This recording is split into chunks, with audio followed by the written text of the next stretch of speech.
Hi guys and welcome to my YouTube channel. My name is Zwannda, and in this channel we talk about all things personal finance, exploring all the financial investment vehicles that are out there, making sure that we rightfully use them towards our goals and ultimately achieve that financial freedom, okay?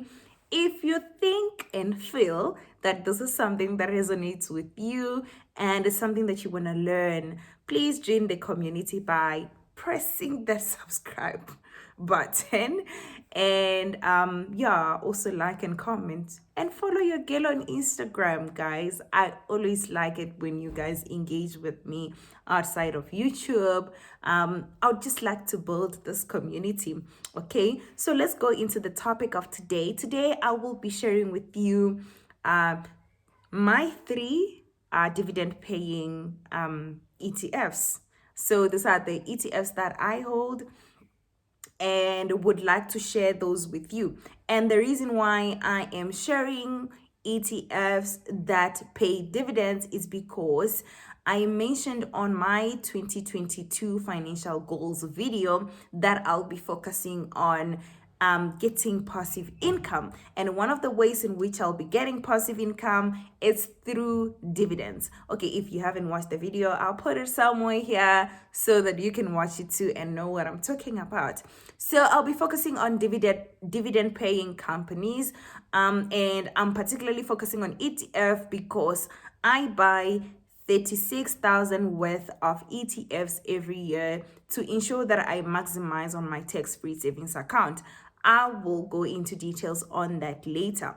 Firstly, I just want to talk about what ETFs are, just so if you are not aware, you get into the picture and we take this ride together, okay? So ETFs are exchange traded funds, and they are, in simple term, a list of companies that are grouped together to form one product so that it can give you an exposure to all those companies without you having to buy those companies individually, but only purchasing this one ETF, and it will give you exposure to all those companies. Okay, so it's really amazing. I think it's really great, especially for beginners, because it has a distributed risk. So your risk is very distributed. I think one advice that is normally given to people who are starting to invest is that don't put your eggs in one basket, meaning that don't buy one company or don't buy into one sector. Just make sure you diversify. And when you buy an ETF as one product, you get an already diversified product, because ETFs have different companies from different sectors depending on what ETF it is. And I'll give an example with the top 40, which is my favorite ETF. The top 40 ETF has top South African companies or JSE listed companies in South Africa by market capital, right? So these companies, they're doing well. And by buying one of them, one ETF, you get exposure to all those 40 companies, right? Which is amazing, because in the top 40, you find companies like Standard Bank, you find companies like MTN, you find Nespa, you find BHP Group. So you find your mining, your bank, your telecom, you find all these sectors within this ETF. So you get a direct diversification. Number two, I believe that ETFs are relatively cheap. So when you're purchasing one share of ETF on the top 40, this top 40, Citrix top 40, you will pay 68.28 cents, 68 rand 0.28 cents to buy one ETF that will give you exposure to all these top 40 companies. But if you are to buy them individually, if you are to buy one share each in each and every top 40 companies, you will have to pay a lot. Okay, just to give you an example, BHP currently is selling at 492 rand, MTN is selling at 165, Standard Bank is selling at 144 rand, which is way high for you to be able to get an exposure, one share of exposure into all these companies, right? So if you to buy all of them, you pay a lot of money to get exposed to all the top 40. So the top 40 allows you, the ETF itself allows you to have this exposure without having to pay this cost. And also, when you buy each and every company individually, the equities, you pay a transactional fee, right? So if you buy each one of them, you pay so much into cost. However, if you buy one ETF by one purchase, you buy one transaction, you pay one transactional fee, which is amazing. Okay, so one last thing, I feel like ETFs are so easy to understand and to buy. They're beginner friendly. I think I mentioned that, because if you want to look into what ETF to buy, you go and check something which is called the ETF fact sheet, which gives you all the information that you need to know as an investor, right? So you can find information about the past performance. You can find information about whether it pays dividends or not. You can find information about the objective of the ETF itself, which is really amazing. Unlike when you are buying individual stocks, where you need to go to your income statement, your balance sheet, your cash flow statement, like you need to assess so many things for you to decide which individual stock to buy, to understand whether or not it has potential of growth or not, or will you buy into a company that is dying out because, well, you haven't searched into this information, or you can't find it because it's not found in one place. Okay, so that's it on ETF. Or did I mention that you buy it on tax-free savings account? How did I forget that? So you also buy it on tax-free savings account. I think that's number 4.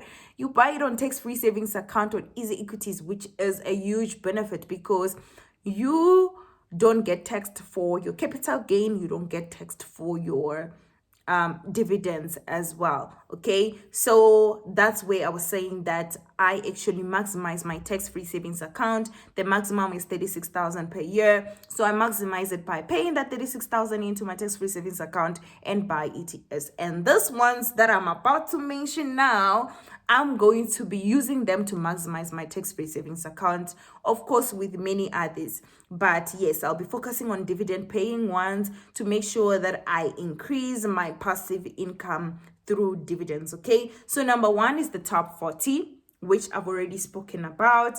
So I'm just gonna briefly talk about the top 40 and when it pays dividends and how much it paid dividends, because, well, dividends is decided on when the company will pay it after every quarterly, if they review their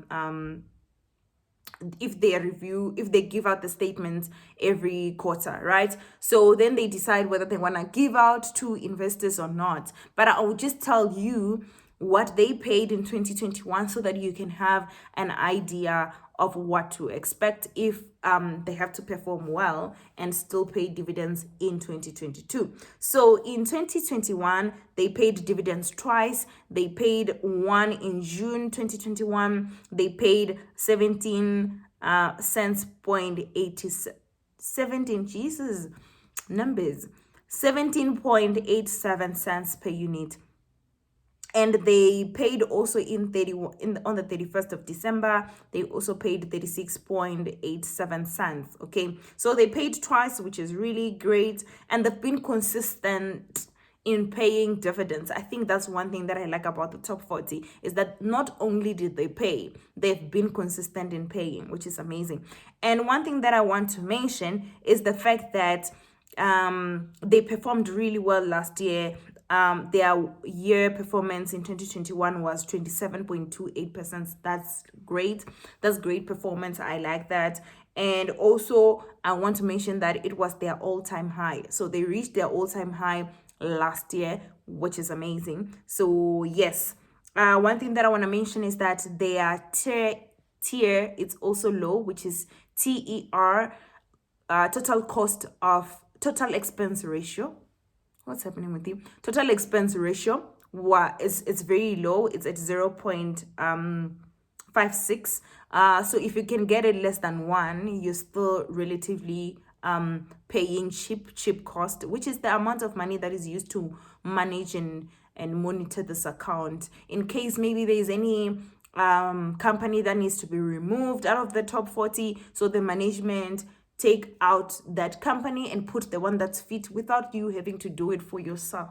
How amazing is that? So that is the top 40. And one that was introduced last year, and I loved this one because last year it performed at 35.80% in performance, is the Citrix Dividend Plus ETF. Right, this is good, and as the name says, this focuses on the top 30 companies that pays dividends. So in this company, you'll find Royal Bafokeng, which is highest paying company, and you find BHP Group, you find Exaro, you find Anglo American, you find Nedbank and ABSA. These are companies, this just to mention the few companies that are within this Dividend Plus ETF, right? So it pays it focuses on companies that pays dividends. Okay, so it pays dividends twice a year. It also pays on the 30th of June and also on the 31st of December, and it was paying higher dividends than the Citrix Top 40. It paid in June 42.67 cents and 62.28 cents in December. And the total expense ratio, which is the amount of money that you pay for this ETF to be managed, it's 0.59. Like I said, still less than 1, but relatively low. If you can get it less than 0.5, well, you're paying a good amount, especially for the performance that they're giving. So it's a good company. So it has 30 companies that focuses on paying dividends that I like. Last but not least, this was also introduced last year. I think it was started, let me check the inception date. This was started on the 6th of August 2021. So this is very, very new, but yet they pay dividends. Let's see how they keep up this year with their dividends.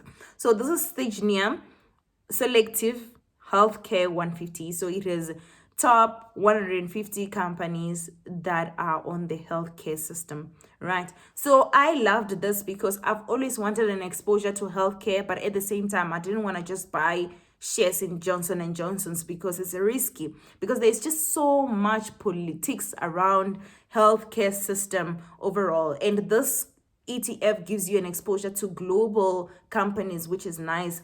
And in as much as it focuses mainly on the US, there are companies from countries such as Switzerland, Japan, United Kingdom, Denmark, Germany, Australia, etc. So it gives you exposure to the global healthcare system, including just focusing on the top 150 companies, which is amazing. So the distribution in terms of dividends, it pays twice as well. It pays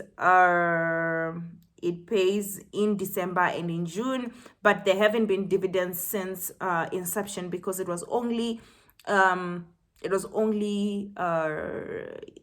started in August. So I'm looking forward to this ETF. I know it's new and there hasn't been like an annual performance as yet, but so far it has been performing well since I've bought it, and I'm looking forward to their first dividends pay this June, just so I can see, you know, if it's gonna do better than the top 40 and the DV plus, you know, in terms of dividends. But otherwise, in terms of performance itself, it has been doing well since, and I can't wait to read the fact sheet where they will show the annual past performance or the annual performance, because it's just gonna be 1 year old in August this year.